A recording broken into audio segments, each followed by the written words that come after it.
بسم اللہ الرحمن الرحیم۔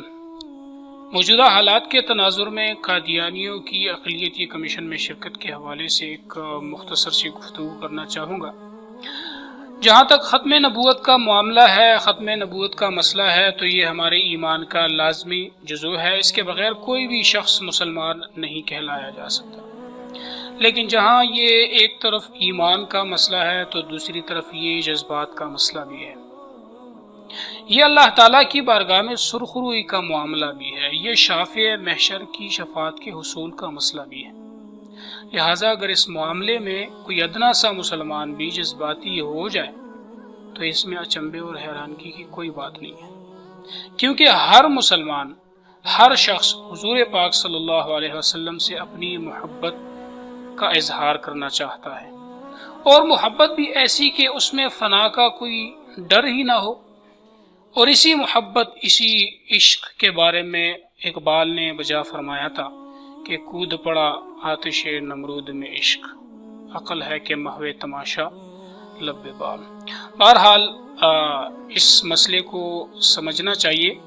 جس طرح آپ کے ذہن میں اس مسئلے کے حوالے سے سوالات ہوں گے، اشکالات ہوں گے اور مختلف باتیں آپ کے ذہن میں چل رہی ہوں گی، اسی طرح میرے ذہن میں بھی مختلف سوالات تھے، مختلف باتیں میرے ذہن میں چل رہی تھی۔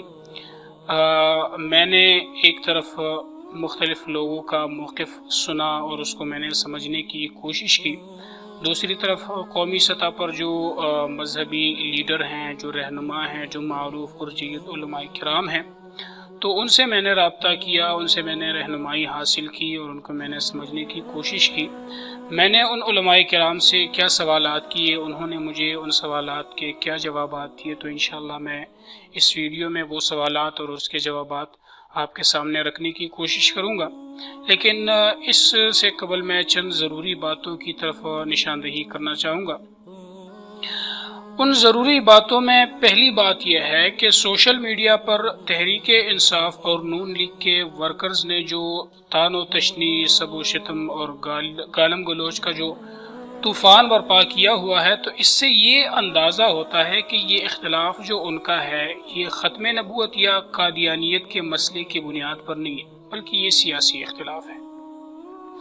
دوسری بات یہ ہے کہ ان ورکرز میں سے، ان نوجوانوں میں سے اکثریت ان لوگوں کی ہے کہ جن کو 1974 کے قادیانیوں کے بارے میں پارلیمنٹ نے جو فیصلہ کیا تھا، اور اس فیصلے کے تحت قادیانیوں پر جو پابندیاں عائد کی گئی تھیں، تو ان کے بارے میں بھی ان کو نہیں پتہ۔ اس کے علاوہ یہ کمیشن کیا ہے، یہ کب اور کیسے وجود میں آیا ہے، اس کے وجود میں آنے کا مقصد کیا ہے، تو ان تمام باتوں سے یہ سوشل میڈیا پر جنہوں نے طوفان بدتمیزی برپا کیا ہوا ہے، ان تمام باتوں سے ان کا کوئی تعلق نہیں، اور ان تمام باتوں سے یہ لوگ لا علم ہیں۔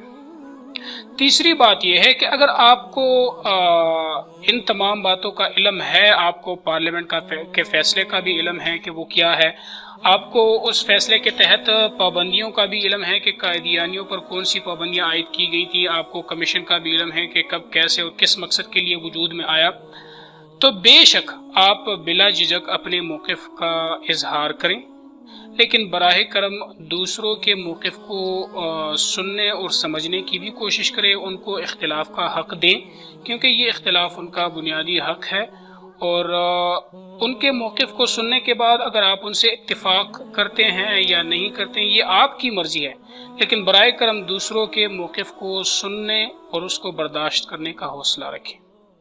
چوتھی بات یہ ہے کہ پارلیمنٹ نے 1974 میں قادیانیوں کے بارے میں جو فیصلہ صادر کیا تھا اور اس کے تحت جو پابندیاں عائد کی گئی تھی، اس کے بعد اس وقت وزیر اعظم ذوالفقار علی بھٹو نے قادیانیوں کو ان کی نمائندگی کرنے کی پیشکش بھی کی تھی کہ اگر آپ اپنی نمائندگی کرنا چاہتے ہیں تو بے شک آپ آ کے اپنی نمائندگی کر سکتے ہیں، لیکن انہوں نے اپنی نمائندگی کرنے سے انکار کر دیا کیونکہ وہ خود کو غیر مسلم ماننے کو تیار نہیں تھے، لہٰذا انہوں نے پارلیمنٹ کے فیصلے سے انکار کر دیا۔ تب سے لے کر آج تک وہ اپنی نمائندگی کرنے سے انکار کر رہے ہیں۔ اب آتے ہیں اصل مسئلے کی طرف کہ یہ مسئلہ کیا ہے، یہ کمیشن کیا ہے، قادیانیوں کی شرکت سے ان کو کیا فائدہ ہو سکتا ہے، آئین کو کیا نقصان ہو سکتا ہے، وغیرہ وغیرہ۔ تو اس بات کو سمجھنے کے لیے آپ کو چند ضروری باتوں کا علم ہونا ضروری ہے۔ ان چند ضروری باتوں میں سے پہلی بات یہ ہے کہ آپ کو پارلیمنٹ کے فیصلے کا علم ہونا چاہیے، اس کے تحت جو پابندیاں قادیانیوں پر عائد کی گئی تھیں ان پابندیوں کا علم ہونا آپ کو ضروری ہے۔ دوسری بات یہ ہے کہ قادیانی غیر مسلم اقلیت کے زمرے میں آتے ہیں یا وہ کافر یا وہ مرتد اور زندیق کے زمرے میں آتے ہیں۔ تیسری بات یہ ہے کہ یہ کمیشن جو ہے اقلیتی کمیشن، یہ کب، کیسے اور کس مقصد کے لیے وجود میں آیا ہے۔ چوتھی بات یہ ہے کہ قادیانی اپنی اقلیتی حیثیت کو تسلیم کرتے ہوئے کیا اس کمیشن میں شرکت کریں گے یا نہیں کریں گے۔ پانچویں بات یہ ہے کہ اگر وہ اس اقلیتی کمیشن میں شرکت کرنے کے بعد خود کو مسلمان کہتے ہیں اور مسلمانوں کی اصطلاحات استعمال کرتے ہیں تو ان کو کیسے لگام ڈالی جا سکتی ہے۔ چھٹی بات یہ ہے کہ اس کمیشن میں شرکت کے بعد وہ مذہبی رسوم اور عبادات آزادانہ کر سکیں گے، سر انجام دے سکیں گے، یا وہ لمیٹڈ رہیں گے، اور آئین میں ان پر جو پابندیاں عائد کی گئی ہیں کیا اس کمیشن میں شرکت سے وہ پابندیاں ختم ہو جائیں گی یا وہ پابندیاں برقرار رہیں گی۔ ساتویں بات یہ ہے کہ اس کمیشن میں شرکت کرنے کے بعد وہ مذہبی آزادی کے نام پر کیا آئین میں وہ اپنے خلاف اس فیصلے کو ختم کرنے کے حوالے سے کوئی پیش رفت وغیرہ کر سکیں گے یا نہیں کر سکیں گے۔ اور آٹھویں بات یہ ہے کہ کیا قادیانی پاکستان کے آئین کے باغی ہیں یا نہیں۔ اگر وہ باغی ہیں تو قانونی طور اسے کیسے کنٹرول کیا جا سکتا ہے اور ان کے خلاف کیا مقدمہ کیا جا سکتا ہے یا نہیں کیا جا سکتا۔ تو یہ وہ ضروری سوالات ہیں جو میرے ذہن میں بھی تھے، شاید آپ کے ذہن میں بھی ہوں گے۔ ان سوالات کو جاننے کے بعد آپ کوئی بھی موقف اختیار کر سکتے ہیں، لیکن براہ کرم ایک بار پھر میں آپ کو یہ بتا دینا چاہتا ہوں کہ آپ جو بھی موقف اختیار کریں تو یہ ضروری نہیں ہے کہ وہ حرف آخر ہو اور بالکل ٹھیک ہو۔ آپ کے موقف میں غلطی اور اصلاح کی گنجائش ہے۔ اور دوسری بات یہ عرض کرنا چاہتا ہوں کہ آپ جو بھی موقف اختیار کریں آپ کو اس بات کا حق حاصل ہے، لیکن براہ کرم دوسروں کے موقف کو سمجھنے اور سننے اور برداشت کرنے کا حوصلہ ضرور رکھیں۔ دوسروں کے موقف کو سنیں، ان کو سمجھے بھی۔ آپ ان سے اتفاق یا اختلاف کرتے ہیں تو یہ آپ کا مسئلہ ہے، یہ آپ کا معاملہ ہے، یہ آپ کو یہ حق حاصل ہے، لیکن دوسروں پر اپنا موقف ٹھونسنے کی کوشش نہ کریں۔ دوسروں کو اس بات پر مجبور نہ کریں کہ وہ آپ کا موقف لازمی طور پر قبول کریں۔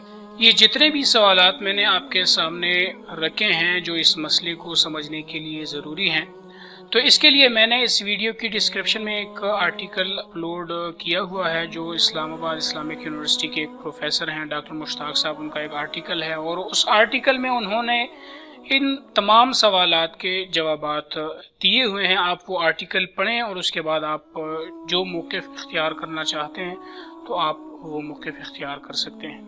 میں اپنی بات کو ختم کرنے سے پہلے ایک خدشہ جو عام طور پر کیا جا رہا ہے اس کے بارے میں بھی بات کرنا چاہوں گا۔ وہ خدشہ یہ ہے کہ اگر قادیانی اقلیتی کمیشن میں شرکت کرتے ہیں تو اس کے بعد لازمی بات ہے کہ وہ عبادت کے لیے مذہبی رسوم اور مذہبی رسومات کے لیے وہ عبادت خانے بنائیں گے، تعمیرات کریں گے۔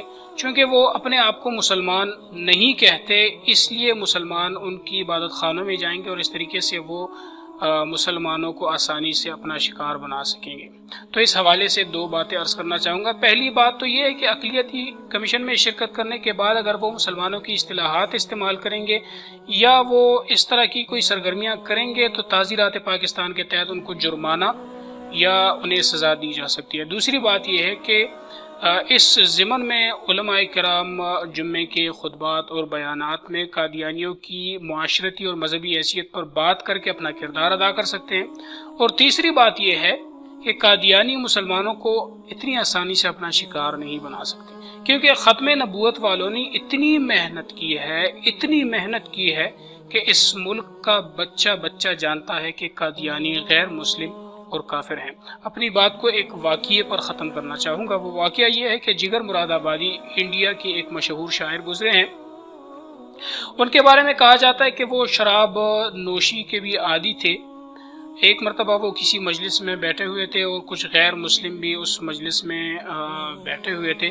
وہ لوگ اسلام کے بارے میں اور مسلمانوں کے بارے میں تمسخرانہ انداز میں باتیں کر رہے تھے اور اسلام اور مسلمانوں کا مذاق اڑا رہے تھے۔ جگر مراد آبادی بھی وہاں تشریف فرما تھے۔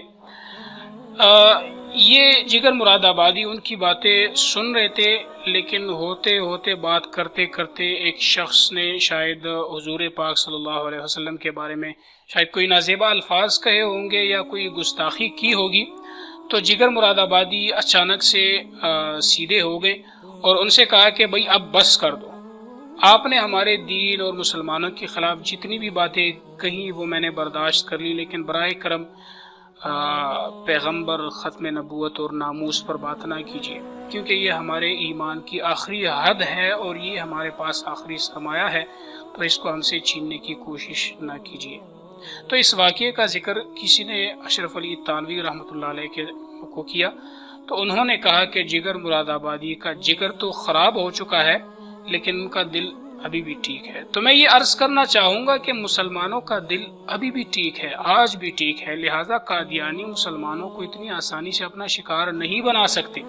بہرحال یہ جو مسئلہ تھا یہ میں نے آپ کے سامنے رکھ دیا ہے، جو سوالات میں نے آپ کے سامنے رکھے ہیں۔